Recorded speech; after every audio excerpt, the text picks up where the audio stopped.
stand shoulder to shoulder, and call out to Christ, the pillars of hell shake in fear. When strong men get shoulder to shoulder and sing Christ's name, that's a battle hymn. See, I know battle. It's a battle hymn. You know, when I get asked to come and talk to places, it's interesting to me. I say the same thing almost every time, but I usually have one or two missions. My first mission is sometimes to educate and inform. My second mission is to affirm and challenge. You know, honestly, when I came up here today, I had an idea which one my mission was going to be. And then for the last 30 minutes, I promise you, I don't need to educate and inform a group like this. All I need to do is affirm and challenge. And I love this team, and I don't even know you. You're the Oakland Raiders of Christian Navy football. It's beautiful. You have mohawks and beards. You look like a Chechen terrorist, almost shot you.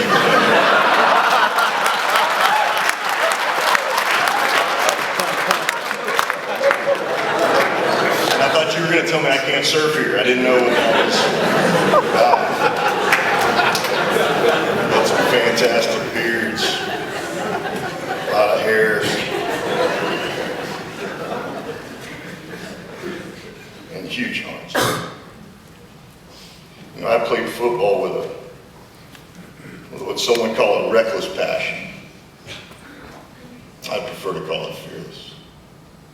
See, when I played football, I figured I had 60 minutes to show the man next to me how much I loved him and how far I was willing to go for him. At the Naval Academy, I really felt like the men I would eventually lead would watch me play, and that I had to earn it every down. But I don't have to tell you guys that.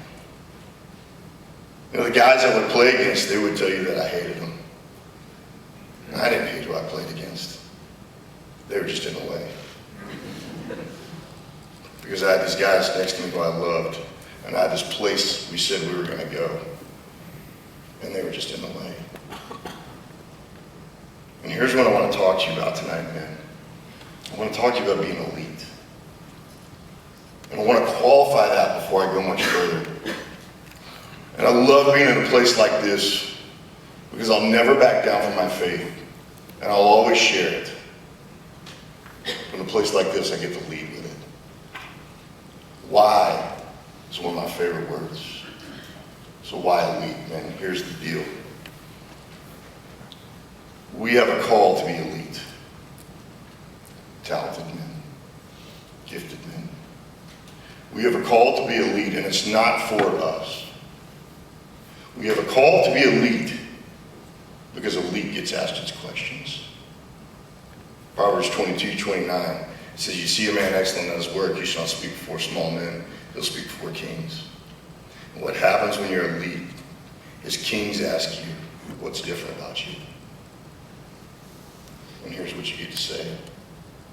Sir, there is no what that is different about me, but you have asked me a question, and I will answer you.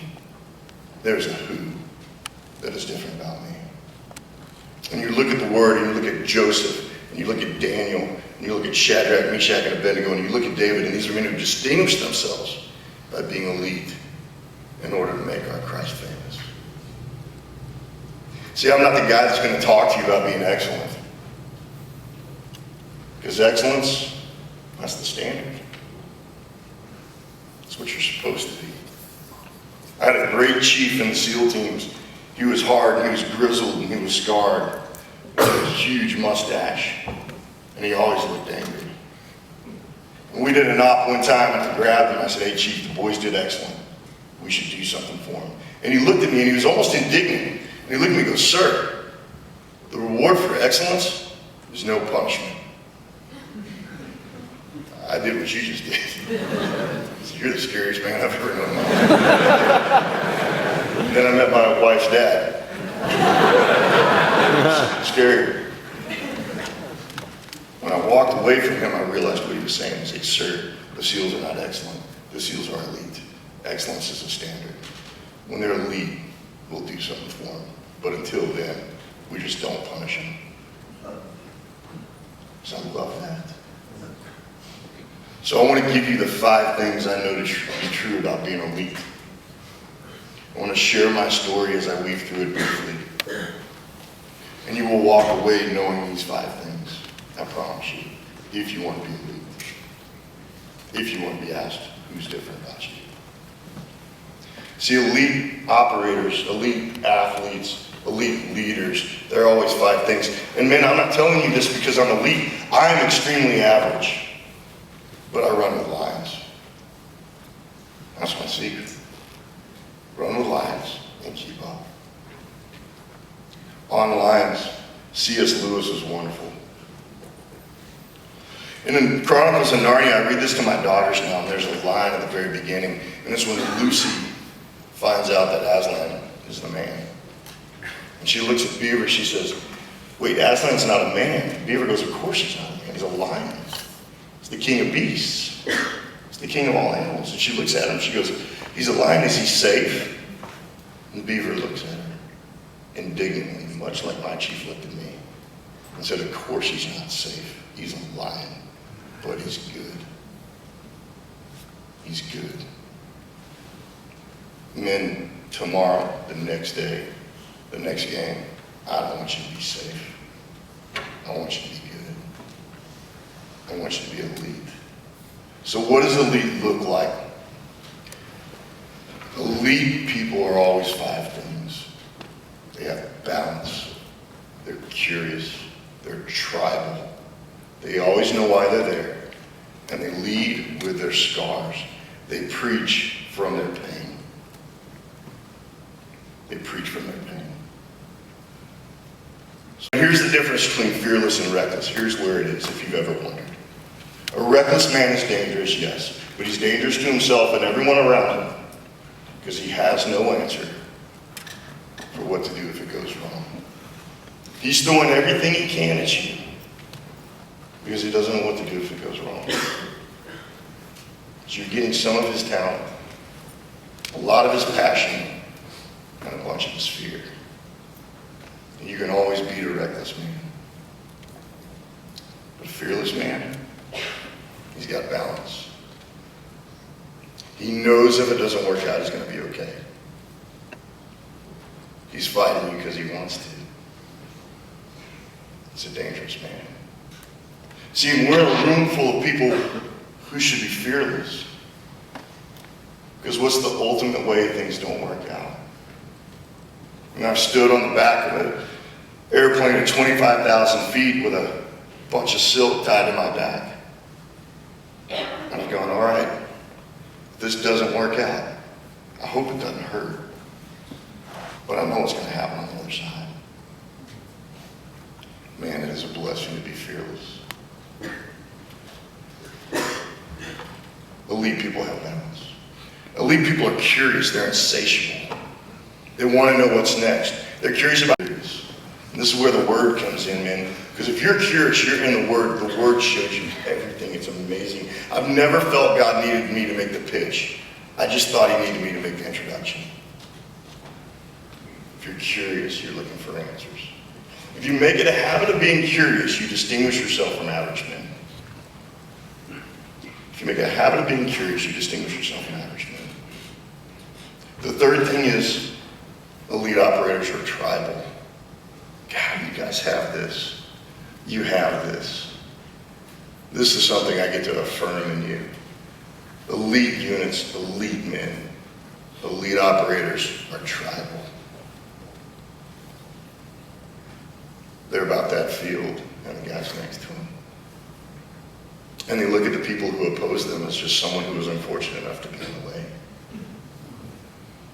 I played in the NFL, and I had 2 worlds standing before me, and I remember sitting in a locker room after having been in a SEAL team and feeling as lonely as I had ever been in my entire life. Because it was the first time I was not surrounded by my tribe. It was the first time I didn't know how far the guy to my right and left would go for me. And honestly, I didn't know how far I'd go for him. And it was scary to me. And I left. And I went back into the brotherhood and I ran with the lions again. Elite people are tribal. Guys, these last two are so important. These last two are so important. That's what I want to challenge you with. Elite people always know why they're there. They always know why they're there. When I started SEAL training, we had 262 of us started. Folks, 12 of us made it through. 262 started, 12 of us made it through. You know, I'm an old guy now. I got gray hair and stuff pops and things hurt all the time. And I'm fascinated by how I was able to do these things because I'm not very talented. I'm just aggressive and I'm passionate.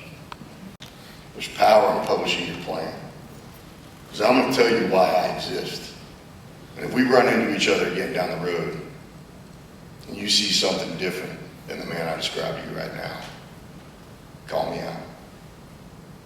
Because that's what tribes do. See, why did 12 of us make it? 12 of us made it because we were lucky. We didn't get hurt. We were loved the way we were loved. We were given the opportunities we were given. And I think it's important to acknowledge your luck, because if you don't acknowledge your luck, you think you did everything to get there. We're lucky. And when you know it, you tend to steward your luck well. And when you don't, you take it for granted. No matter why, man. And I think everybody needs to have a high why and a big why. And I'm going to talk to you about my high why, and here's what the difference is. Your high why is what they're going to say about you when you're dead. It's how they describe you. It's the legend of you. It's what you were about. So I came up here because I know who you are. And my high why and your high why are not too far apart. See, I got 3 little girls. Maddie, Grace, Lily Claire, and Sudden Rose. And man, all I want to be is the guy I want them to marry someday. I just want to be worth my daughters. And I've run with giants before, and lions, and I know who I want my daughters to come home with, and who I don't. The guys my daughters come home with will be purposeful, passionate, protective, and providers. And if they're not, man, I'm not going to have to scare them away. My daughters won't want them. And if they are purposeful, passionate, protective, and provider, I'm still going to try to scare them away. Those are my daughters.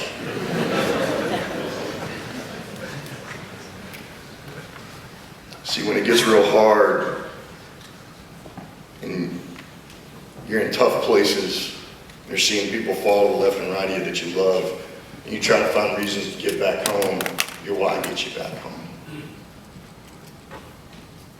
What's your why, man? What's your why? The last thing, elite people preach from their scars. They show their scars. Guys, listen, God knitted us together in such a way that our scars show. They show. And why did he do that? He did it so you could look at another man, you could roll up your sleeves and you say, hey stud, look at that scar. Don't get it. It's not worth it. Or you see this one right here? Man, that hurt. But it's worth it. It's worth it. So I've got scars. I've been on every continent. Jumped out of planes, been in fights, won games. I hurt down the right side of my body. My ear doesn't work real well. But I got no regrets. I got scars. And there's some I don't want you to have. And here's my deal. Now that I know you, if you show up with my scars one day, one of 2 things has happened.